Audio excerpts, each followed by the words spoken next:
Hey everybody, this is Jim Grzanzio from the Oracle Groundbreakers team, and I'm back for another conversation. This is a part of the interviews that we're doing for the Oracle Groundbreakers India Yatra, which is taking place, started last week, it's all this week, and all next week. It's a monster of a conference.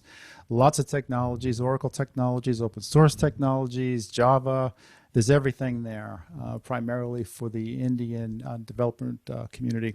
And I'm here with Dan Kozlowski. Dan, welcome to the program. Thanks, Jim. Thanks for having me. Good to meet you. I'm reaching out to speakers who are part of this tour that I've never met before, and and there's a lot of them. This is a lot of speakers on this at this event. So I'm making a whole boatload of new friends here.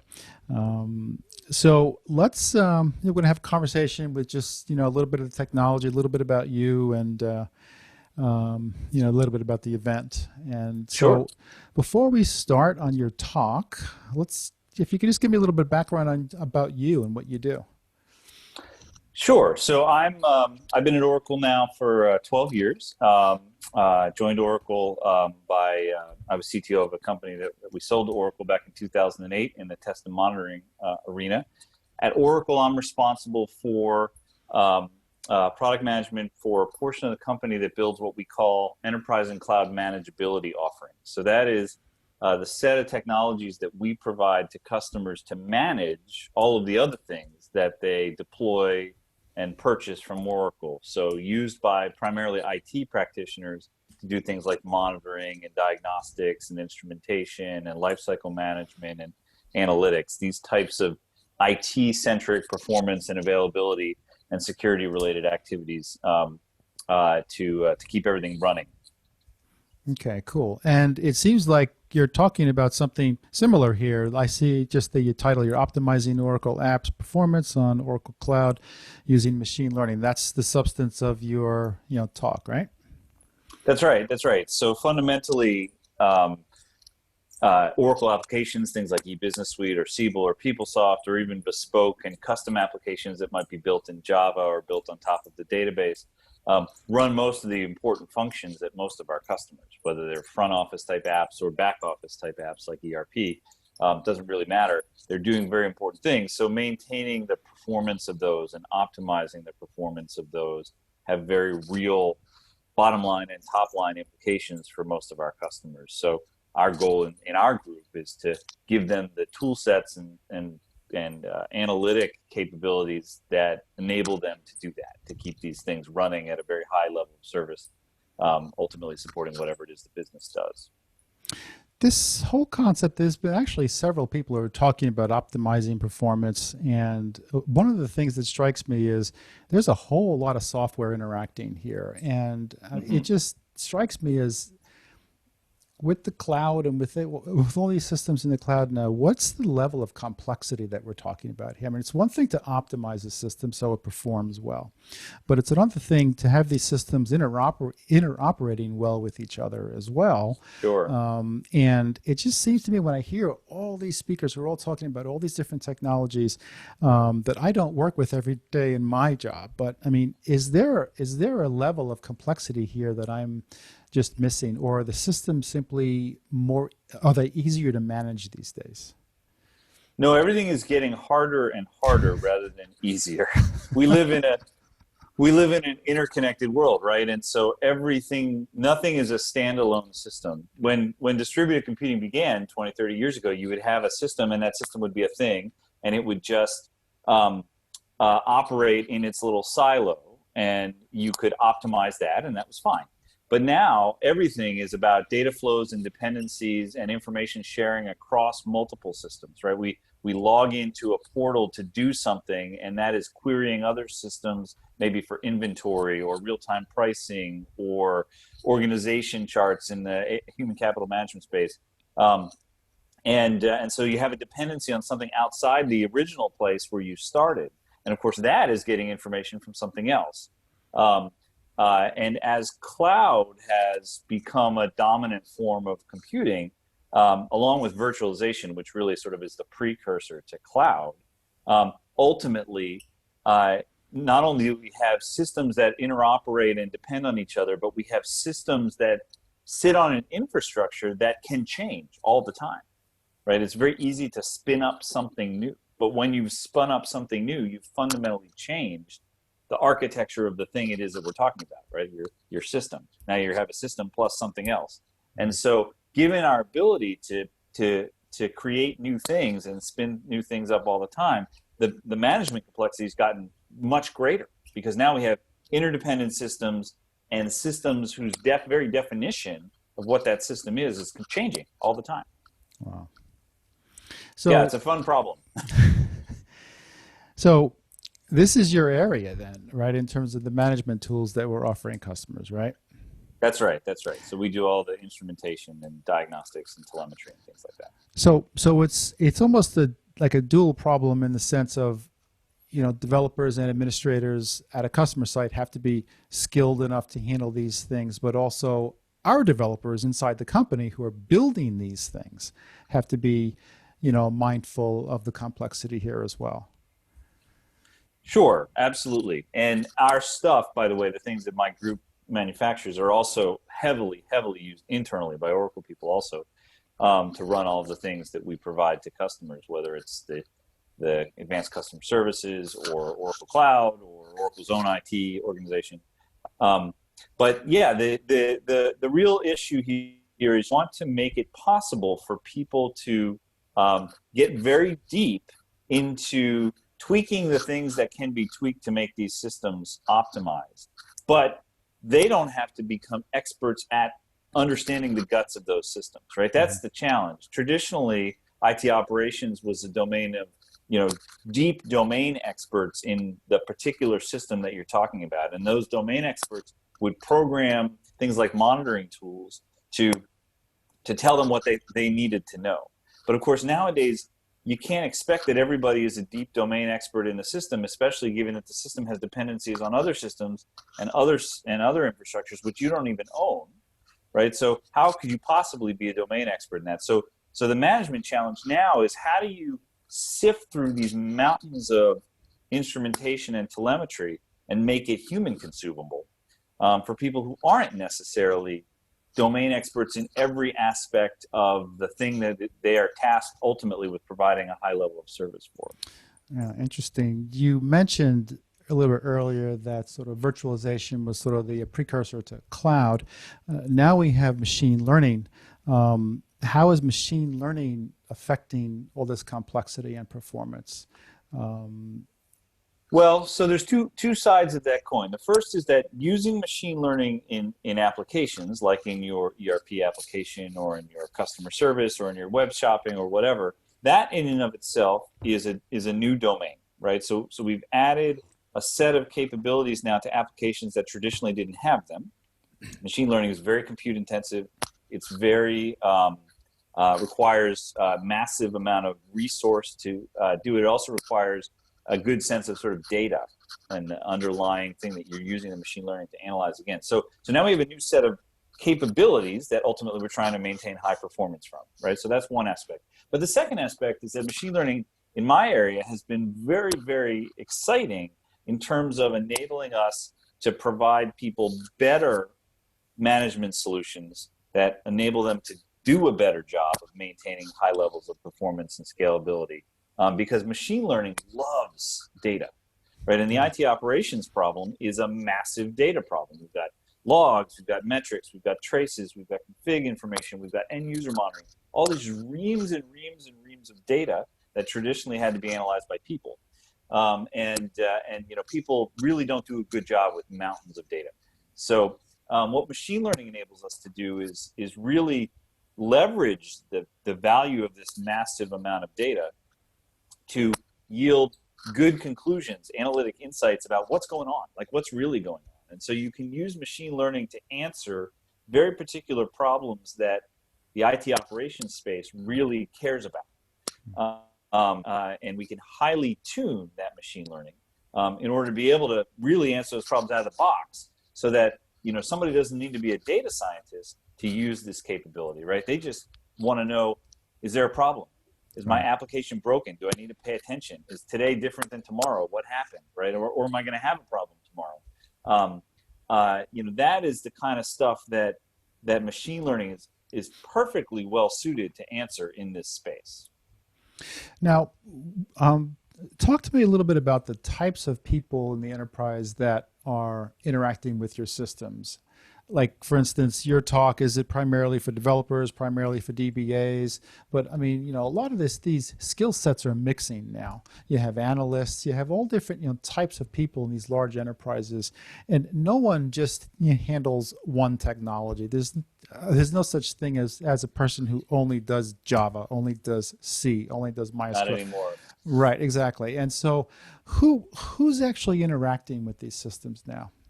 So our systems are largely going to be used by people who have a direct responsibility for the performance and availability of the systems. So in some companies, that's going to be developers, because developers may be either building the systems, or if they're packaged applications like eBusiness Suite or Siebel, they may be app developers who build business logic in those systems on behalf of um, the lines of business. And in some companies they call those people analysts. At other companies they call those people app developers, and similar. Database administrators are also a big part of this, because most of these systems interact with the corporate data regime, whether that is focused on an HCM database or an ERP system, et cetera, where there's a lot of data. So really, you've got sort of a full stack of people whose job it is ultimately to build and maintain and operate and run these systems. Traditionally, they've been,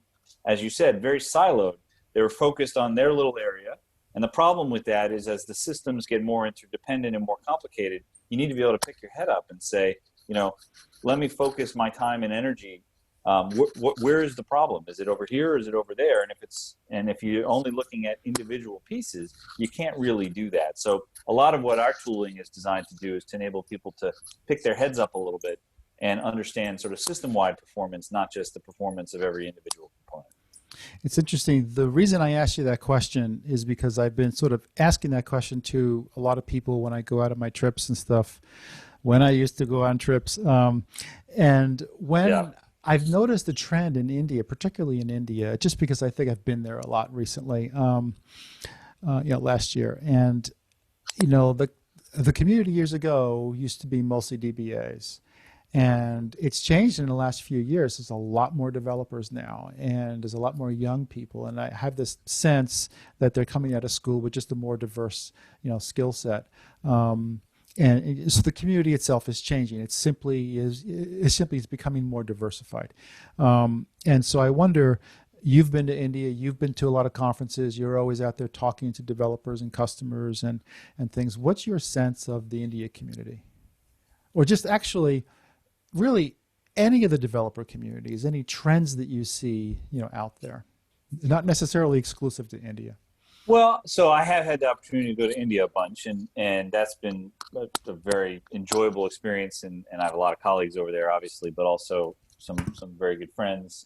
Spend time in a variety of places throughout India. But in general, I think you're correct that what we're observing is the continuation of this trend of multi-skilling, and the continuation of the understanding that ultimately the purpose of all these things, whether it's a database or an application tier or a presentation tier, um, is to provide an actual experience for an end user, right? Ultimately, why do we build anything, right? Software is built to provide something to an end user, right? Whether that's a business application or a streaming video, right? It doesn't really matter. And so ultimately, the developer community has recognized that understanding the full breadth of the technology that we can bring to bear to solve a particular problem that we're trying to solve with whatever it is that we're building is important. So you have a diversity of skill sets. That's definitely true. The other thing that's happened is there's an enormous amount of pressure to deliver things faster. And this is not new. This has been going on now really since the dawn of the internet, where suddenly things became available in sort of an on-demand fashion. I joke with my kids all the time. They don't understand that there was a world where you couldn't get everything you wanted the moment that you wanted it. But when you think about that in the context of business and building applications and being a software developer, what we're being pressured to do is constantly introduce new things, right? New functionality, new applications, new services, new offerings, new variations. The attention span of our end users is very short. And so what that really means is you have to develop on much tighter cycles. You have to build things a lot faster, and you have to bring them out to market a lot faster to your end users, again, whatever your market is. And so the developer community is trying to cope with this because, of course, software, one of the beautiful things about software is that it is possible to make changes all the time. That's really great, right? Software is constantly able to be improved and iterated on and made better. But the more you introduce that rate of change, and the more you deal with kind of constant upgrades and new functionality, the harder the problem becomes to then ensure that it's all going to work, right? That it's all going to work at a level that you get. Because the only thing worse than an end user who doesn't get new features all the time is an end user who can't use the apps because they're broken. Yeah. Right. And ultimately, a lot of the developers that I talk with are struggling with this. We in the industry have been working on this problem for a long time. It started with agile development and then DevOps and fast iteration and fast cycle development, all of which are means to an end of deliver stuff faster, right? And we've done a decent job in the industry of making developers' lives a lot faster and easier, but we've done not as good of a job at making the operational runtime of that more consistent, which is why you hear more about outages and you hear more about slow performance. And the moment you have it, everybody complains on social media. So there's no time. Everything is just moving much, much faster. So the management problem ultimately for us is how do you enable people to operate at the level of speed and reduce cycle times that they want to, and that's for business reasons. It's not just because it's cool technology. Right.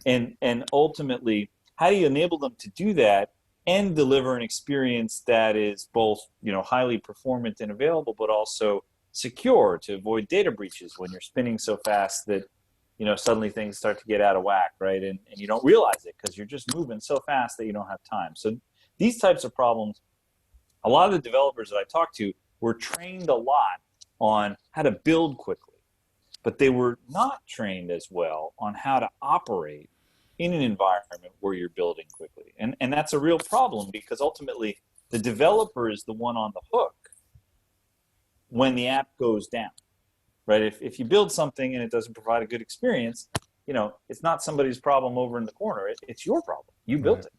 So I do think that a lot of the conversations, and one of the reasons why performance is such a hot topic at conferences like these is ultimately people have to learn that on the job because that's not taught in school the way say writing code is, and it's too bad, but it is true. It's something that people kind of need to learn on the job in terms of operating.